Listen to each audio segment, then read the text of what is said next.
안녕하세요. 항상 이 채널을 재미있게 구독하던 50대 남자입니다.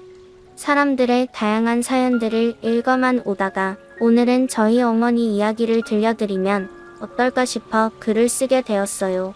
말 주변은 없지만 그래도 제 이야기를 재미있게 들어주시면 감사하겠습니다. 저는 삼형제 중 막내로 태어났습니다.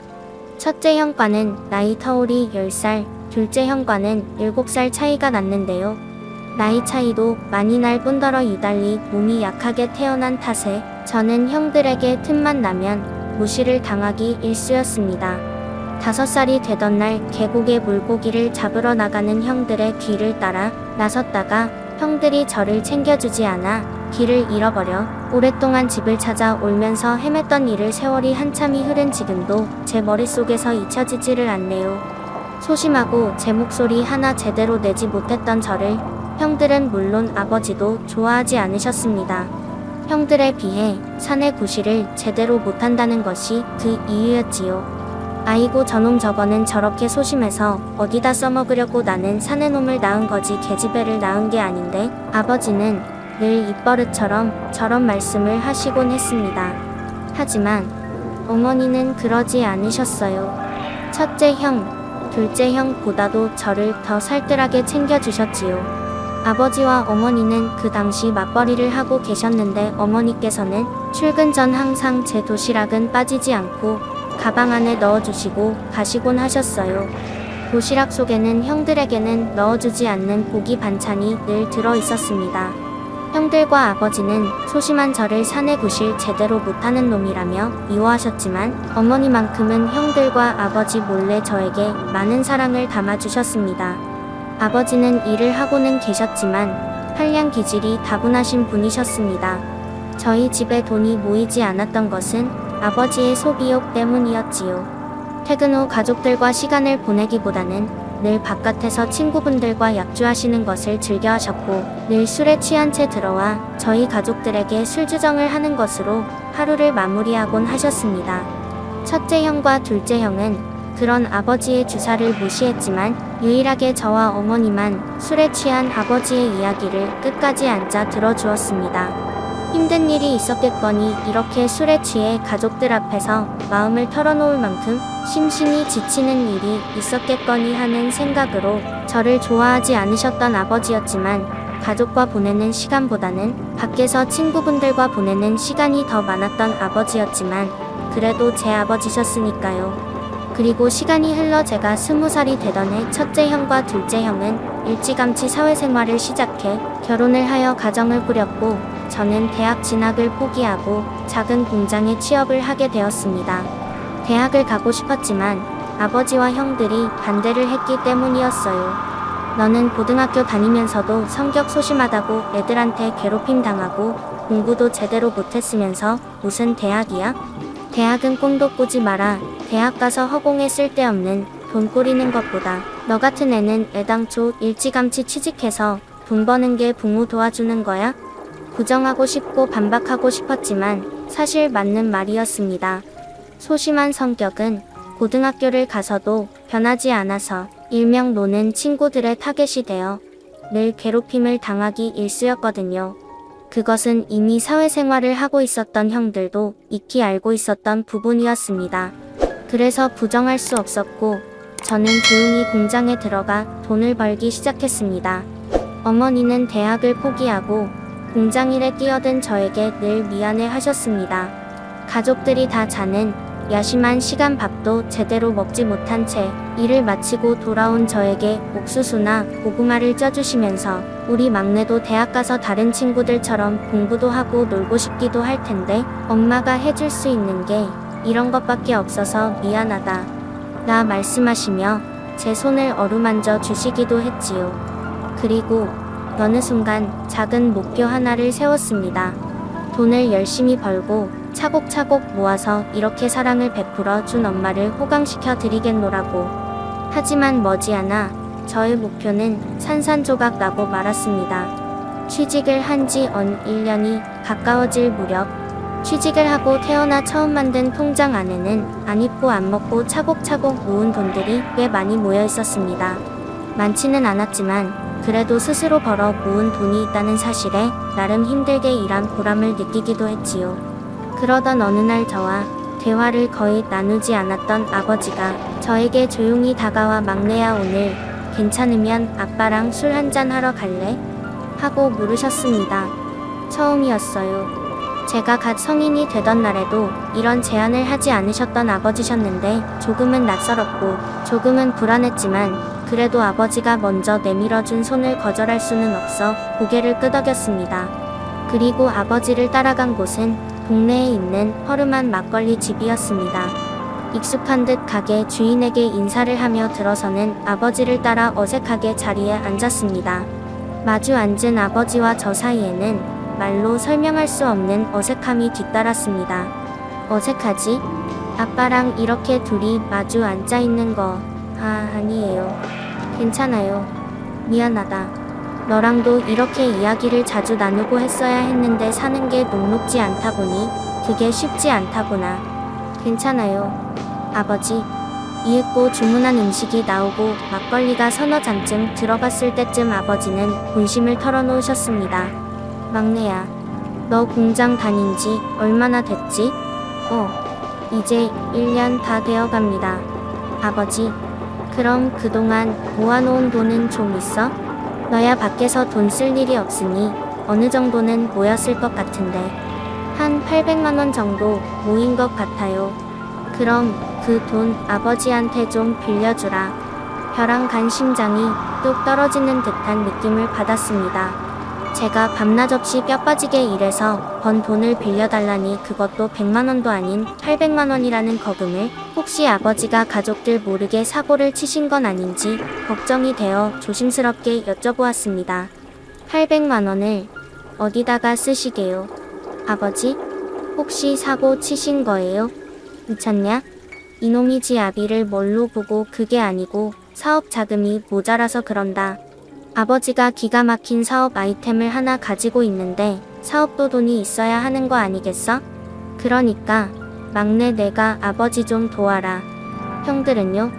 형들한테는 부탁해보셨어요?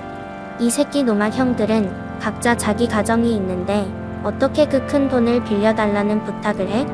너야 아직 결혼도 안 했고 워낙에 돈을 안 쓰는 놈이라 이렇게 아빠가 부탁하는 거지. 빌려줄 수 있지? 응. 아버지가 크게 한번 성공해보고 싶어서 그래. 솔직히 내 엄마 나 때문에 얼마나 고생했냐. 호강 한번 시켜줘야지. 엄마도 알고 계세요? 그럼 당연히 알다마다. 어머니도 알고 계시고 아버지가 이렇게까지 부탁을 하신다면 어쩔 수 없겠구나 하는 생각이 들었습니다. 다른 사람도 아니고 혈육인 아버지의 부탁이고 어머니를 호강시켜 드리겠다는 생각을 가지고 계신다 하셨기에 저는 더 이상 아무런 말도 할 수가 없었어요.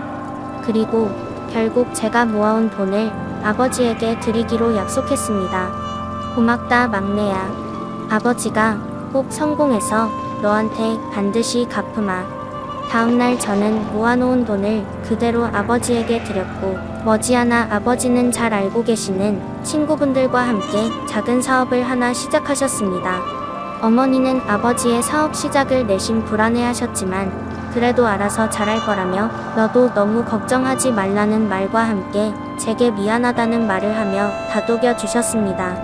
네 아빠가 너한테 돈을 빌린다고 했을 때 내가 적극으로 말렸어야 하는 건데 내가 말한다고 들을 사람도 아니고 그래도 괜찮아. 어떻게 해서든지 잘할 사람이야. 가벼워 보이기는 해도 쉽게 무너질 사람은 아니니까. 저희 우려와는 달리 아버지의 사업은 꽤나 잘 되어가고 있었습니다. 눈에 띄게 잘 되는 것은 아니었지만 첫 사업 시작치고는 빠른 속도로 성장을 하고 있었죠. 그 사이 저도 공장을 다니면서 지금의 아내를 만나게 되었어요. 예쁘고 싹싹한 구김살이라고는 조금도 찾아볼 수 없는 그녀는 따뜻한 봄날의 햇살과도 같은 사람이었습니다. 그녀는 보잘것없고 소심한 저에게 아낌없이 사랑을 나누어 주었고 저희는 결혼을 약속하게 되었어요. 하지만 공장 사정이 어려워지면서 직원 수도 급격하게 줄어들게 되었고 그에 따라 월급도 대폭 감소하고 말았습니다. 그 누구도 생각하지 못했던 일에 다들 당황할 수밖에 없었죠. 하지만 쥐구멍이라도 볕들 날이 온다는 말처럼 언젠가 이겨낸다면 다시 빛을 볼 날이 오지 않을까라는 생각으로 공장을 하나 둘씩 떠날 때 저희는 공장에 남아 여러 사람 분량의 일들을 도와주기 시작했습니다. 하지만 이러한 노력에도 불구하고 머지않아 공장은 문을 닫게 되었습니다. 그녀에게 꼭 예쁜 웨딩드레스를 입혀주겠노라 약속했었는데 그 약속을 지키지 못할 것만 같아 너무나도 미안했습니다. 저의 그 마음을 알았던 건지 그녀는 저의 어깨를 툭툭 두드리면서 괜찮아, 남들 다 아는 결혼식 다 입는 웨딩드레스 그런 게 중요해? 우리가 얼마만큼 사랑하느냐가 중요한 거지. 그런 건 나중에 해도 되니까 나한테 너무 미안해할 필요 없어. 미안하면 지금보다 더 사랑해 주던가 라고 말해 주었습니다. 저는 그 말이 너무나도 위안이 되었고 힘이 되었어요. 이런 여자가 저 같은 사람을 만나주다니 복이 덩이째 굴러 들어왔다는 생각이 들 정도였습니다. 그리고 사업에 성공하게 되면 저에게 빌린 돈을 꼭 갚아주겠다던 아버지의 약속은 당연하게도 지켜지지 않았습니다. 혹시나 몰라 예전 빌려간 돈에 대한 이야기를 꺼내보았지만 너 애비한테 돈 뜯어먹으려고 사는 놈이냐? 못난 놈끝까지 800만원 그냥 아버지 사업 자금에 보태준 셈 치면 되는 거지 사내 새끼가 쪼잔해가지고는. 그리고 너 결혼할 여자가 있다면서 혹시나 해서 미리 말해두지만 결혼식은 내 돈으로 알아서 해라. 우리는 조금 더 보태줄 돈이 없으니까 라는 대답만 돌아왔습니다. 그 소리를 듣자마자 온몸에 힘이 쭉 빠지는 듯한 느낌이 들더군요. 아버지를 믿지는 않았지만 그래도 아버지니까 아버지라서 큰 마음을 먹고 돈을 빌려드린 거였는데 그런 대답이 돌아오리라고는 생각지도 못했기 때문이었습니다. 결혼할 여자가 있다는 이야기는 어머니께 드린 말씀이었는데 어머니가 아버지에게 말씀을 드린 모양이더라고요. 결혼식을 치르지는 않더라도 인사는 드려야겠다 싶어 찾아간 집 아버지는 당연하게도 집에 계시지 않았고 어머니께만 인사를 드리게 되었습니다. 어머니는 착하고 밝은 그녀를 매우 마음에 들어 하셨고 이야기를 나누시다가 저를 안방으로 따로 불러내셨습니다. 그리고 두꺼운 봉투 하나를 건네주시면서 엄마가 미안해, 아빠가 하도 성화를 부려서 형들 장가갈 때는 집도 해주고 결혼식 비용도 다 보태줬는데 너 결혼할 땐 아무것도 못해주는 게 아무래도 마음에 걸려서 엄마가 아빠 몰래 야금야금 모은 돈인데 진짜 얼마 안 돼. 그러니까 시골에 작은 집이라도 얻어서 둘이 농사라도 지으면 살아. 큰 거 못해줘서 미안하다라는 말씀을 해주셨습니다. 형들이 장가갈 때에는 아버지가 모든 걸 다 해주셨지만 제가 장가갈 땐 아무것도 해주시지 않아서 서운하다거나 이런 감정은 들지 않았습니다. 그 와중에도 챙겨주시는 어머니께 감사했고 한편으로는 너무 죄송하기도 했지요. 그렇게 어머니가 주신 돈을 받고 저희는 고향과는 조금 떨어져 있는 한 시골 마을로 내려가 신혼생활을 시작하게 되었습니다. 정말 가난하고 힘들었지만 서로 사랑했기 때문에 겨우 버텨낼 수 있었고 머지않아 저희에게는 소중한 생명이 찾아오게 되었습니다. 나랑 사는 거 힘들지는 않아. 힘들긴 뭐가 힘들어. 내가 세상에서 제일 사랑하는 사람이랑 살고 있는데 당신은 나랑 사는 게 힘들어. 좀 섭섭한데? 아니 나도 힘들지는 않은데 그냥 당신이 더 좋은 사람 만나 호강할 자격이 있는 사람인데 왜 나 같은 걸 만나서 이런 고생을 하고 있나 싶어서 미안해서 그러지. 내가 누누이 이야기했지. 당신은 다 좋은데 가끔 튀어나오는 이 소심함과 부정적인 마음이 문제라고. 다른 사람한테는 몰라도 나한테는 당신이 최고야. 당신만큼 좋은 사람 없어. 아마 더 좋은 환경을 가진 사람이 나한테 다가왔다고 하더라도 나는 당신을 선택했을 거야. 뱃속에 있는 우리 행운이를 위해서라도. 그런 소리 하지 말기, 알겠지? 아내는 가끔 제가 부정적인 생각에 빠질 때마다 긍정적인 말들을 건네주면서 저를 잡아주는 역할을 해주었어요. 한 번쯤은 저희의 상황에 대해 신세한탄을 할 만도 했지만 단 한 번도 그런 소리를 하지 않았지요. 저는 그런 아내가 그저 고마웠습니다. 그리고 10달이 지나 저희 부부의 소중한 아이가 태어났어요. 따뜻한 봄날에 태어났기 때문인 이유와 그리고 제 엄마를 닮아 따뜻한 마음씨를 가지고 살라는 의미에서 순우리말 외자 이름인 봄이라는 이름을 붙여주었습니다.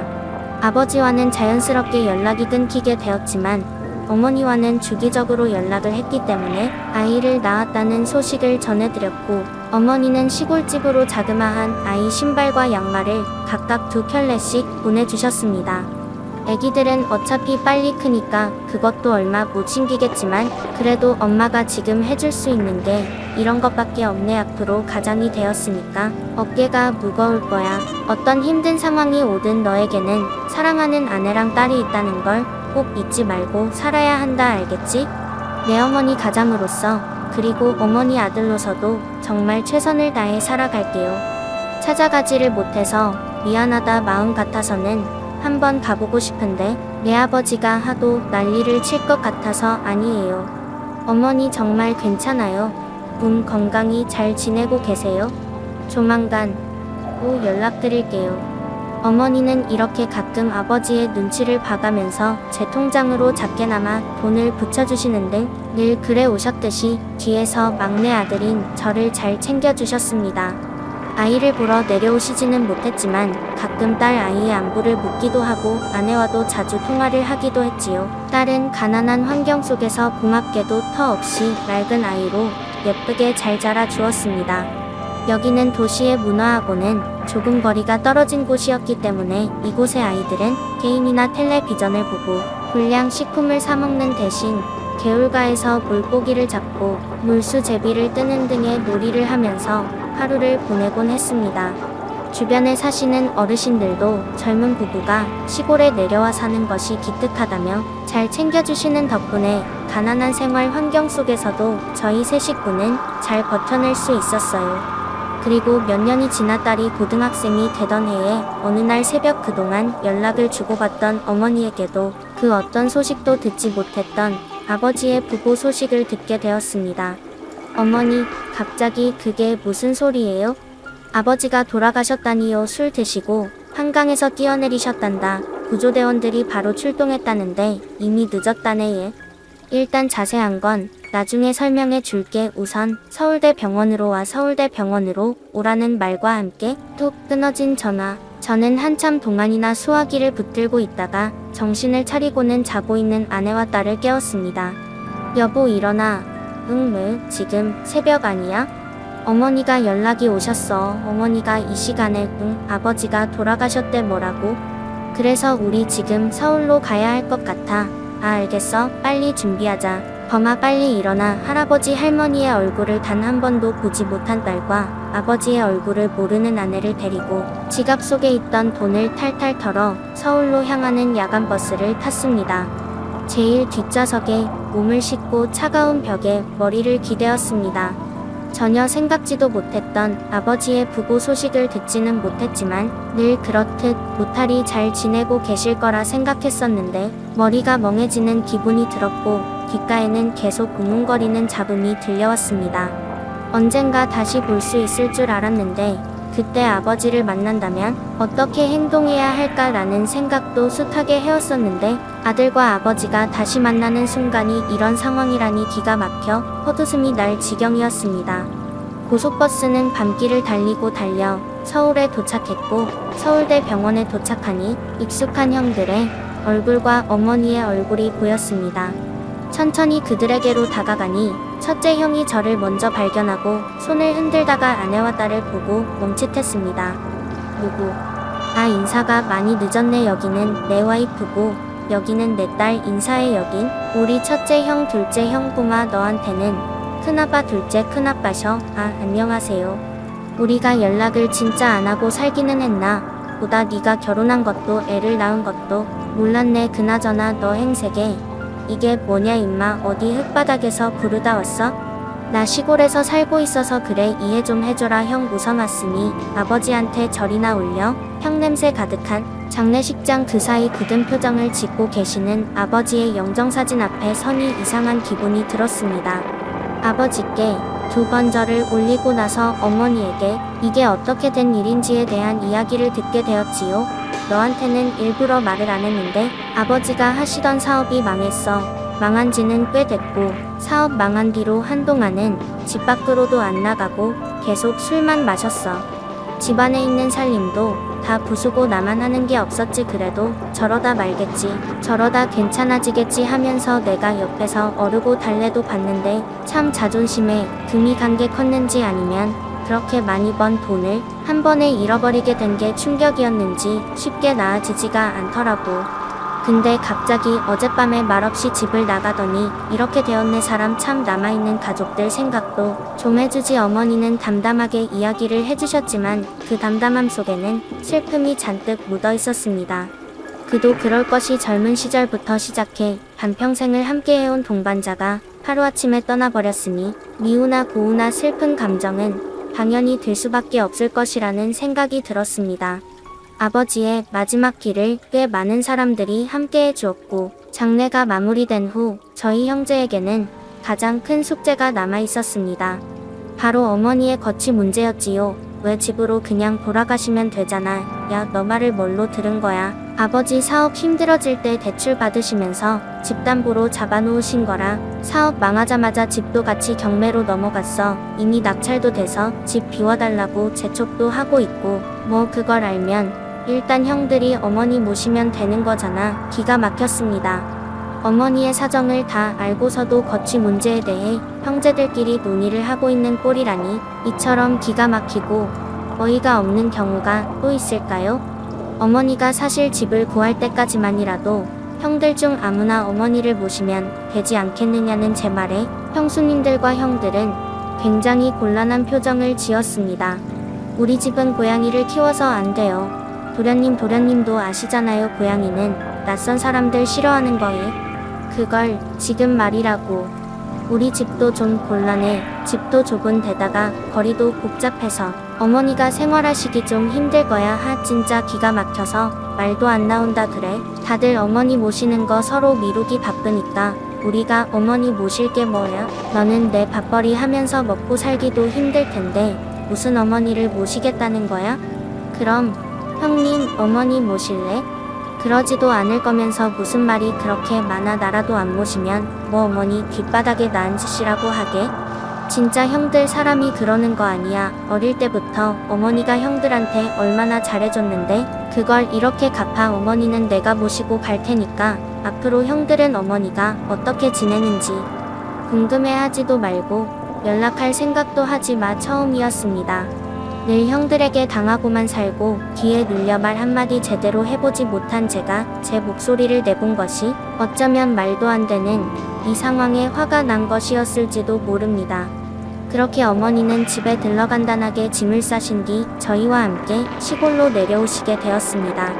어머니가 살던 곳과는 달리 너무나도 초라하고 보잘것없는 곳이었지만 어머니는 개의치 않다는 듯 정말 좋아하셨습니다. 너 이런 곳에 살고 있었어? 내 마음에 쏙 든다. 아주 어머니가 살던 곳에 비하면 진짜 별 볼 일 없는 집인데요. 너무 좁아서 불편하시지는 않을지 좀 걱정이에요. 얘 요즘은 도시에 살다가도 시골로 내려오는 추세라더라. 젊은 사람들이 그렇게 시골에서 농사 짓고 많이 산데 나도 이런 곳에 살까 싶었는데 잘됐다. 어머니가 혹시나 아버지가 떠난 뒤에 슬픔으로 우울에 빠지시지는 않을지, 혹시라도 시골에 적응을 잘 못하시지는 않을지, 가난한 아들의 형편에 더욱 슬퍼하시지는 않을지 속으로 불안해했지만 이는 모두 기후에 불과했습니다. 어머니는 그 누구보다도 시골 생활에 잘 적응하셨고 주변에 계시는 어머니 또래 어르신들과도 스스럼 없이 가까워지셨습니다. 딸은 고등학생이 되고 난 이후 어머니를 처음 보는 것이었기 때문에 조금 어색할 법했음에도 불구하고 어머니와 급속도로 친해지게 되었습니다. 어머니가 거리낌 없이 다가간 탓도 있지만 딸도 어릴 적부터 이웃 어른들과 잘 지내왔기 때문이었기도 하지요. 어머니의 우스꽝스러운 몸빼바지를 보면서 자지러지게 깔깔 웃기도 하고 밤을 새워가며 수다를 떨기도 하는 등 마치 누가 보면 또래 친구로 착각할 수도 있을 만큼 두 사람은 가깝게 지냈습니다. 그리고 한날은 누가 얼굴에 수박씨를 더 많이 붙이나라는 내기를 하다가 딸이 자지러지게 웃으며 아하하 아빠 할머니 좀 봐. 나 진짜 미칠 것 같아. 어때? 이 할미 코에 수박씨 붙이니까 마릴린 몰로 같지 않냐? 지금은 다 늙어 빠졌지만 할머니가 너만 할 땐 동네에서 잘생긴 남정네들이 아주 줄을 서고 쫓아다녔어. 맞아, 할머니가 진짜 세상에서 제일 예쁘다. 아, 우리 할머니 완전 대박이다. 대박나는 장난을 치기도 했죠. 어머니는 천성이 유쾌한 분이셨기 때문에 딸의 나이대에 맞추어 유머 코드를 맞춰주시기도 했고, 동네 어르신들과 있을 때에는 고스톱이나 어린 시절 하시던 공기놀이를 하며 동심으로 돌아가시기도 했습니다. 어머니는 저희 가족 그리고 어르신들과 이 작은 동네에서 살아가는 것이 아주 만족스러운 듯 보였어요. 아이고 야, 도시에 있을 때는 이렇게 사람들이랑 웃을 일도 없었는데 여기 내려오니까 아주 하루하루 살아가는 게 코미디다. 코미디. 아주 날이 갈수록 회춘하는 느낌이야. 넌 이 좋은 데서 살면서 나보고 웬 내려오라는 말 한마디를 하지 않은 거야? 알았음, 진작에 짐 싸들고 내려왔을 건데 요즘 애들 말로 만족도 100%다 아니 1000%다 1000%. 그리고 어느 날부터인가 딸은 어머니와 함께하는 모든 것들을 본인의 휴대폰으로 기록하기 시작했습니다. 어머니와 집 앞에 계곡에 가서 물고기를 잡는 것, 그리고 감자나 옥수수 시골에서 재배하는 과일 등의 먹방을 촬영해 유튜브에 가감없이 올리곤 했지요. 야, 나 늙어 빠진 할머니는 뭐하러 유튜브에 올리냐. 할머니, 왜요? 이런 것도 다 시간 지나고 나면 다 추억이 되는 거라고요. 여기요. 사과 ASMR 영상. 할머니 표정 좀 봐봐요. 완전 웃기고 재미있게 소리도 잘 담겼잖아요. 나중에 우울하거나 힘들 때 이 영상 보면서 또 한바탕 크게 웃을 수도 있고 추억 창고 같은 거죠. 뭐 아이고 민망스러워라. 그래도 기분은 좋다야. 내가 언제 또 이런 걸 해보겠어. 그래, 마음껏 찍어라. 다음에는 이 할미가 이빨에 김 붙이고 연고 흉내라도 내줘야겠구나. 어머니는 퍽 민망한 듯 보이셨지만 그래도 딸과의 추억을 남기는 것이 나쁘지만은 않은 듯 보이셨습니다. 그래도 두 사람이 즐겁고 행복하다면 저와 아내는 다 괜찮았기에 두 사람의 추억 활동을 응원하고 있었지요. 무엇보다도 어머니는 딸과 코드가 정말 잘 맞았고 같이 추억을 만드시는 것을 너무나도 좋아하셨기 때문이었습니다. 그렇게 매일매일 일기를 쓰듯 짧은 영상을 200개쯤 올렸을 어느 날 이게 뭐야? 조회수 10만 200번째 영상을 올린 지 5시간쯤 지났을까? 이유 모를 알고리즘을 통해 영상을 타고 들은 것인지는 잘 모르겠지만 어머니가 나온 짧은 일기 같은 영상의 조회수가 급격하게 올라가고 있었습니다. 이윽고 한 영상뿐 아니라 오래된 다른 영상들까지 덩달아 조회수가 오르고 있었지요. 저와 딸은 이게 무슨 일인가 싶어 일일이 영상에 들어가 댓글을 확인해 보았습니다. 댓글의 반응은 대개 알고리즘 타고 들어왔는데 할머니의 입담이 너무 웃겨요와 같이 어머니의 입담과 재치에 웃으며 감탄하는 사람들이나 저한테도 할머니가 계신데 저도 할머니랑 저런 추억을 만들어 보고 싶어요. 손녀분이 너무 기특해요. 자식을 참 잘 키우셨네요. 와 같이 저희 딸을 칭찬하는 댓글들 그리고 본인의 할머니를 그리워하는 댓글들로 가득했습니다. 생전 처음 받아보는 응원 사랑이 가득 담긴 댓글들에 참 얼떨떨한 기분이 들었지요. 와, 이게 이렇게 알고리즘을 탄다고? 그러니까 난 전혀 예상도 못했는데 왜 무슨 일인데 이렇게 소란스러워. 할머니 이것 좀 보세요. 제가 여태까지 할머니 영상 올리고 있었던 거 완전 대박났어요. 무슨 소리야? 어머니는 딸의 휴대폰으로 사람들의 반응을 보시더니 어이구, 이 늙은이를 보고 재밌다고 좋아해주는 사람도 다 있네. 요즘 애들 웃음 코드 참 희한하다. 그치? 라고 말씀하시며 부끄러워하시면서도 좋아하셨습니다. 딸이 아무런 생각 없이 추억을 남기기 위한 용도로 매일매일 기록하던 영상들이 이렇게 인기가 많아질 줄은 그 누구도 생각지 못하던 일이었어요. 구독자 수는 차츰차츰 올라갔고 딸이 올린 새로운 영상들은 전과는 다르게 많은 사랑을 받게 되었습니다. 가장 최근에 올린 영상은 사람들의 댓글에 대한 어머니의 감사 인사였는데 조회수는 3일 만에 100만 회를 넘기게 되었습니다. 100만 회와 이전 영상보다도 훨씬 인기가 많아 진짜 이렇게 많은 사람들한테 사랑을 받는 건 상상도 못했는데 우리 할머니가 좀 대단하기는 한가봐. 그치 아빠, 할머니는 원래 대단한 분이셨어. 이렇게 우연찮은 알고리즘의 선택으로 인해 딸의 채널은 급속도로 성장을 하게 되었고 채널이 성장함에 따라 영상 조회수에 따른 수익을 창출하는 것도 가능해지게 되었습니다. 저희는 그냥 추억을 기록하려 만들어 올렸을 뿐인데 이렇게 많은 분들의 사랑을 받게 된 것이 그저 꿈을 꾸는 것만 같았지요. 특히나 어머니가 너무나도 즐거워하셔서 영상을 만들어 올리는 저희도 덩달아 기분이 좋아졌습니다. 그렇게 많은 분들의 사랑 속 채널은 성장에 성장을 거듭하여 1년도 되지 않아 구독자 100만 명을 돌파하게 되었고 이제는 해외 구독자들도 증가하여 영상 한 평당 조회수가 기본 100만은 거뜬히 나오게 되었습니다. 영상 활동으로 인한 수익으로 저희는 비로소 가난에서 벗어날 수 있게 되었지요. 하지만 시골에서 살아왔던 정이 있어 돈을 많이 벌었다고 해서 도시로 상경하거나 집을 사는 등의 행동은 하지 않았습니다. 무엇보다도 저희 가족 모두가 이곳에서 정이 너무 깊게 들어버렸기 때문이었지요. 그리고 어머니의 재치 있는 입담 그리고 세상을 오래 살아온 어른만이 줄 수 있는 감성을 유심히 지켜본 MCN의 제1호 영상 관련 소속사까지 들어가게 되었고 회사에서는 컨텐츠 활동을 더욱 용이하게 할 수 있도록 장비를 지원해 주기도 했습니다. 그리고 어느덧 딸은 대학생이 되었고 집과 거리가 가까운 근처 도시에 있는 대학교의 영상 관련 학과에 진학하여 영상 공부를 더욱 자세히 하여 영상의 퀄리티를 높일 수 있게 되었지요. 예전만큼 업로드 주기가 짧지는 않았지만 더욱 좋아진 영상의 질에 구독자들은 감탄을 금치 못했습니다. 행복한 날들이 하루하루 이어지던 어느 날 어머니의 휴대폰으로 전화 한 통 걸려왔습니다. 어딘가 익숙한 전화번호였지만 누군지 기억이 잘 나지 않았지요. 어머니가 자리에 계시지 않아 제가 대신 전화를 받았습니다. 여보세요? 뭐야? 왜 내가 받아? 내가 전화하지 말라고 했지. 이야. 나 좀 섭섭해지려고 한다. 내가 명색이 큰아들인데 어머니한테 안부 전화 한 통 거는 게 그게 그렇게 큰일이야? 큰아들? 어머니 안 모시려고 되도 않는 핑계대면서 회피했던 주제에 이제 와서 큰아들 탈행하면서 안부 전화를 준다고? 무슨 꿍꿍이야? 요새 어머니 잘 나가시던데? 무슨 말이야? 그게? 어머니 유튜브 하고 계시지? 순간 싸한 기분이 들었습니다.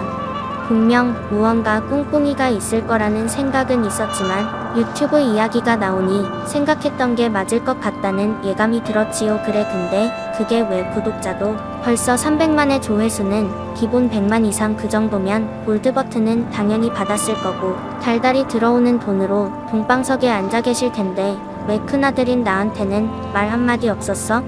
너네끼리 호의호식하고 잘 먹고 잘 살면 그만이야? 형이 이제 와서 일할 자격이 있다고 생각해? 양심이 없는 거야? 아닌 개념이 없는 거야? 그러니까 지금 나한테 문제가 있는 거라고 말을 하고 싶은 거냐? 너 하 말을 말자 전화 끊을 거고 이 번호는 차단할 테니까 두 번 다시는 연락할 생각하지 마. 조만간 보자. 동생아 뭐 미처 말을 하기도 전에 전화는 뚝 끊겼습니다. 분명 제가 사는 곳을 말해준 적은 없을 텐데 곧 보자는 말을 한다는 건 무슨 의미일까? 마음 한구석이 불안해지기 시작했지만 애써 그 마음을 가라앉혔습니다. 하지만 불안한 마음은 곧 현실이 되었습니다. 아이고, 재수씨 오랜만에 뵙습니다. 잘 지내셨지요? 그 누구도 집 주소를 알려준 적이 없는데 큰형과 작은형 그리고 형수님들까지 저의 집으로 찾아온 것입니다. 자기들끼리 얼마나 잘 먹고 잘 산 것인지 머리부터 발끝까지 명품으로 치장을 한 채로요. 아내는 큰형의 능글맞은 안부 인사에 아무런 대답 없이 형을 쳐다보기만 했고 어머니는 집 안으로 들어오려는 형을 밀쳐냈습니다. 어머니, 왜 그러세요? 형이 동생네 집에 좀 들어가겠다는데 이놈아 여기 니네가 들어올 자리가 있을 것 같아. 안 그래도 좁아 죽겠으니 들어오지 말고 나가라. 아이 뭐 집안 꼬라지 보니 그렇겠네요. 그럼 밖에서 얘기하죠.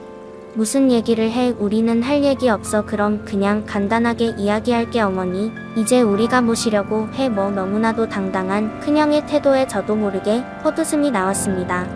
서로 어머니를 모시지 않으려고 가짜는 핑계를 대며 회피할 땐 언제고 이제 어머니가 영상 활동을 하면서 어마어마한 수익을 창출해내고 인지도도 높아지니 그제서야 앞다투어 어머니를 모시려는 이 개념 없는 형제들의 행동이 저는 너무나도 어이가 없어 우스울 지경이었어요. 옆에서 지켜보던 아내의 표정도 점점 싸늘하게 굳어지고 있었습니다. 하지만 아내는 아무런 말도 하지 않고 그저 상황을 지켜보고만 있었지요. 무슨 소리 하는 거야? 형 기억 안 나? 형 집에 고양이 키운다면서 고양이가 낯선 사람 싫어한다면서 형수님이 대답해보세요. 그때 그러셨잖아요. 아, 네, 뭐 근데 고양이도 나이가 들었고 생각보다 낯선 사람을 싫어하지는 않더라고요. 그래서 뭐 저희가 모셔도 괜찮을 것 같은데, 그리고 쭉 큰형 집에서 모실 것도 아니고 나랑 형이랑 번갈아 가면서 모실 예정이야. 너도 그동안 고생했으니 이제 좀 편하게 쉬어야지. 그리고 언제까지 어머님이 이 좁아터진 집구석에서 지내실 수도 없는 노릇이고, 그리고 채널 만든 사람이 누군지는 모르겠지만 참 능력이 좋아. 우리 어머니 돌아가시면 여태까지 벌어들인 돈 자식들하고 다 나눠야 돼. 이건 법이야. 법. 잠시만, 지금 뭐라고 하셨어요? 네. 아, 채널 주인은 어머님 돌아가시면 여태까지 벌어들인 돈 싹 다 자식들이랑 나눠야 된다고. 잠시만, 재수씨 지금 뭐 하시는 거예요? 큰형과 작은형의 망언을 듣다 못한 아내는 주방으로 성큼성큼 들어가 물 한 바가지를 퍼 잔뜩 멋을 내고 온 형들과 형수님들을 향해 퍼붓고 소금 한 바가지를 담아 그들을 향해 뿌렸습니다. 명품으로 반짝거렸던 형들과 형수님들은 순식간에 소금에 버무려지고 물에 잔뜩 젖은 생쥐꼴이 되었지요. 나 지금 뭐 하시는 거예요? 이 시계가 얼마짜린데? 미쳤어요. 진짜? 상식이라고 넌 일도 없는 주제에 무식한 티내고 앉아있네. 진짜. 이게 뭐야 이러고 차에 어떻게 타요? 예, 그건 제가 신경 쓸 바 없고요. 어머님이 왜 돌아가셔요? 아직 30년은 더 정정하게 사시겠구만. 자기 엄마 건강하게 오래오래 사시길 바라야지. 돌아가실 거 먼저 생각하는 게 진짜 자식 새끼예요. 그리고 어머님 모시고 싶어서 모셔가려는 거 아니잖아요. 돈 될 것 같으니까 모셔가려는 거지. 근데 어쩌죠? 그 채널의 주인은 저고 영상을 찍어서 편집하는 사람은 저희 딸이에요. 그 말은 어머님을 모셔가면 영상 활동을 할 일도 없다는 뜻이고, 채널이 수익이 나더라도 당신들한테 돌아갈 돈은 단 돈 1원도 없다는 뜻이기도 하죠. 그니까 내가 지금 최소한의 예의를 지켜줄 때 개 같지도 않은 소리 그만 짓거리고 당장 우리 집에서 꺼지시고 다시는 어머님 뵈러 올 생각하지 마세요. 아내는 뭐에 쓰인 사람처럼 말을 다다다 쏘아붙이기 시작했고, 그런 아내가 무서웠던 건지 형들과 형수님들은 더 이상 아무런 말도 하지 않고 주랭랑을 쳤습니다. 차가 시야에 보이지 않을 때쯤 아내는 놀란 가슴을 쓸어내렸어요. 아휴, 진짜 별의별 인간들이 다 있네요. 괜찮으세요? 어머님? 예, 아가, 나 너 다시 봤다. 순한 줄만 알았더니 할 말은 다 하고 사내 좀 멋있다 하니, 뭐 제가 원래 그런 사람은 아닌데. 맞아, 방금 당신 좀 멋있었어. 열받잖아. 어머님 건강하신데 돌아가시면 뭐 수익금을 나누라 말아 떠들어 대는 게 어머님도 앞으로 저 자식 같지도 않은 인간들 연락 오는 거 다 받아주지 마세요. 나 생각해주는 건 역시 막내랑 며느라가 밖에 없네. 고맙다. 너희가 있어서 내가 너무 든든해. 그 이후 형들은 단 한 번도 저희 집에 찾아오거나 어머니에게 연락을 취하지 않았습니다. 덕분에 그 누구의 눈치도 보지 않고 아무런 걱정 없이 편안하게 영상 활동을 할 수 있게 되었답니다. 지금도 어머니는 정말 건강하고 유쾌한 삶을 보내고 계시고, 저희 가족은 평범하고 행복하게 잘 지내고 있어요. 아마 그날 아내가 그런 기질을 발휘하지 않았더라면, 형들과 형수님들에게 미친 듯이 쏘아붙이지 않았더라면, 저를 만만하게 봤던 형들은 계속해서 저희 집으로 찾아와 어머니를 강제로 모셔가려 했을지도 모릅니다. 그러한 부분에서 저는 아내에게 늘 감사한 마음으로 살아가고 있어요. 사람이 살다 보면 행복한 일도 있지만 힘든 일도 반드시 생기기 마련입니다. 하지만 주저앉지 말고 힘들어 하시지도 말고 언제나 긍정적인 마음으로 하루하루를 살아가셨으면 좋겠어요. 저희 가족들이 이 사연을 읽어주신 여러분들을 진심으로 담아 응원하겠습니다. 재미있게 들으셨다면 구독과 좋아요를 눌러주세요. 제게 아주 큰 힘이 됩니다. 그럼 저는 다음 사연으로 찾아올게요. 오늘도 건강하시고 행복하세요.